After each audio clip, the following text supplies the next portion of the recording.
which means that people in an East Yorkshire village will get flood defences. We'll be finding out what that means for other villages under threat from coastal erosion in a moment. But first, Kevin Keane reports from Kilnsea. It's a crumbling coastline, and all down the east coast people are watching their land being taken by the waves. But in Kilnsea, the more imminent threat from the sea comes from flooding.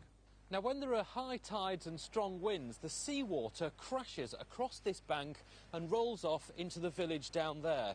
Now, the plan is to build a bank about halfway between here and those two houses, and that will catch the water and channel it away from the village and into the Humber. Andrew's part of a campaign group formed to try and secure the funding. The Environment Agency had said this wasn't a priority, but efforts in the village seem to have paid off. There's a vulnerable part of the village that will be directly affected by and protected by the bank, but the fact that that is being protected gives a feeling of well-being to the whole area, really. It means that you're living in an area where there is a future, where at one point it looked as if there was very little future for part of the village. It isn't a clear future long-term for Kilnsea, though. The defences are only designed to last 30 years. By then, much more of this land is expected to have washed away. But that's something most of the residents seem happy to accept. The intention is not to hold a line to stop the coastline doing its natural process, but is to reduce the inconvenience of floodwater coming into the properties, which we are assured it will do. Is that enough?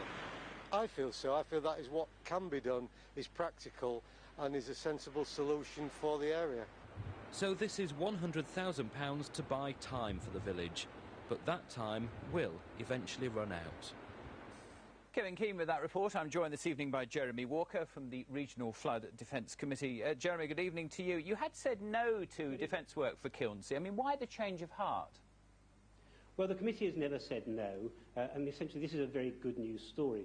What's happened is that under national funding, which is paying for most of the Humber estuary strategy, the economics of permanent defences for Kilnsea just don't stack up. So within the region, my committee has been very concerned about this and has been looking for a local solution. But if this work is needed, why don't you actually put up the money yourselves rather than getting residents to stump up a lot of money as well? Well, it's a partnership scheme.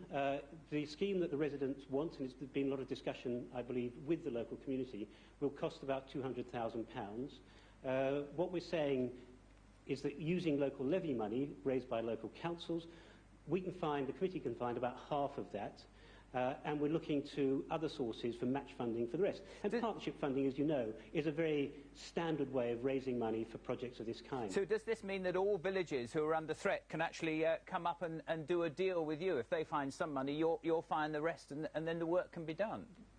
Well, there are good precedents for this. So in Elvington, near York, has recently benefited from just such a scheme, and as time goes by, no doubt other communities will come forward with similar ideas, and we would welcome that. And are there some parts of the East Coast that you've just got to say no deal, absolutely no deal, they've got to be abandoned? There will always be places where the economics really don't make sense in terms of national criteria, and we have to try and manage that. And in this case, I'm very pleased to say we've been able to find a way of helping people deal with that situation. Where is one of these places which we have to abandon? I can't give you that kind of list. There are always going to be some places where the forces of erosion are stronger, as it were, than our ability to raise the money to deal with them. But they're few and far between, and as we've seen today, it's often possible to find good local solutions that actually are very effective on the ground. Jeremy, thank you very much indeed. Thank you.